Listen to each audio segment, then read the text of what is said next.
In case you were unaware, we are recording, right? We are. Okay. Sorry. We are. All right. In case you were unaware, you need to be training your team on a regular basis. In this video, I'm going to talk about how to train and develop your leadership team.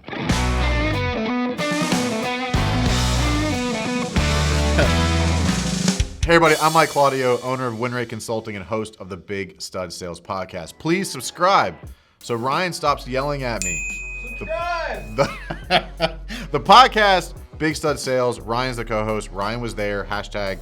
And then obviously the YouTube channel. We are putting out 2 quality videos a week. In our opinion, they're quality. But we'd love for you to subscribe so you get alerted as that goes, because we're trying to grow this channel to impact more people. Also share. I don't think I've actually asked anybody to share. If you thought this video brings you value, please share it to your audience, no matter where that might be, whether it's on Facebook, Instagram, Facebook groups, wherever you're engaging. I'd love for you to share that. So, training your team. There are 2 main things that I think are missed when it comes to training your leadership team.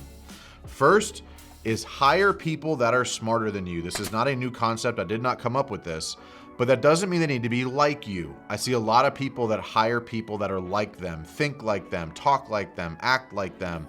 And what happens is you end up with a lot of the same opinions and end up arguing about certain things because you look at everything from the same perspective. There's no value being brought if everything you do is exactly the same. It leads you to want to do for them as opposed to giving them the freedom to do on their own.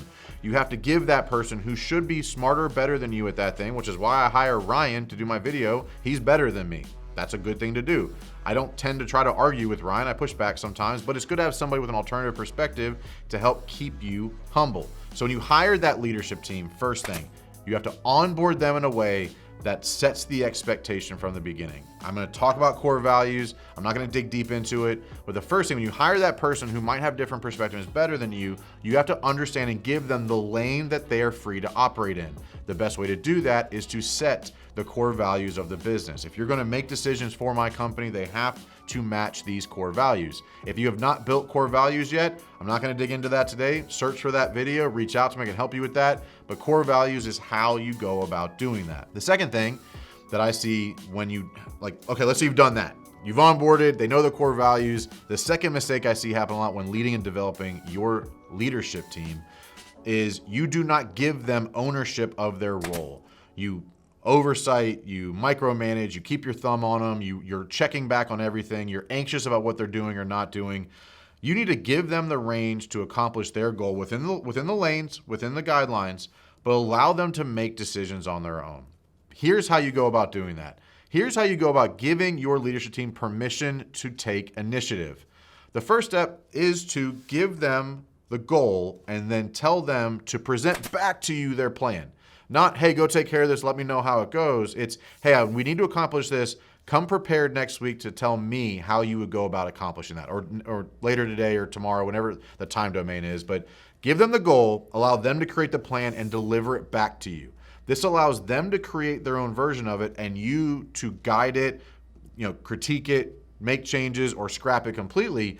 But if you just say, hey, go do it this way, they might go do it, but they're not going to put their full effort into it because it was your way. And in the back of their head, they're like, this is a better way to do this, or I could have done this better. Let them take ownership. Give them the goal, let them come up with the plan, and not just to go implement until they've earned that, but that's the best way to develop their skill set within your ecosystem. Allow them to create the plan, you critique it, then they implement. That gives them ownership of the process, gives them ownership of the results, and ultimately gives them ownership of the accountability on whether or not it went well or not, so they can learn as they go. A lot of people say, well, I can't find good employees. I got to find better employees. I got to find better help. The problem is, the best help you have is probably in your organization already. You're just not developing them to be better. So it starts with hiring people that are better than you and not that are just like you, onboarding them effectively and giving them their lane based on the core values, and then giving them ownership of their tasks with oversight and critique, but not giving them the game plan. That way allows you to coach them to success as opposed to doing for them, and then they're frustrated and pissed off that they weren't given an opportunity to share their frame of mind or their perspective on things.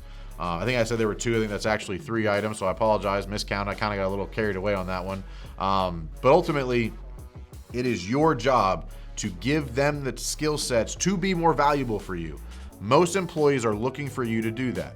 They have never been given that opportunity. Most employees have never been given ownership. They've never been given the opportunity to take initiative. So you giving that to them and then guiding them to success will make them a more valued asset to your business, as opposed to trying to find better employees all the time, which is hard to do. This allows you to create it within your own ecosystem so that you can grow your company to win fast and win often. But don't forget to subscribe.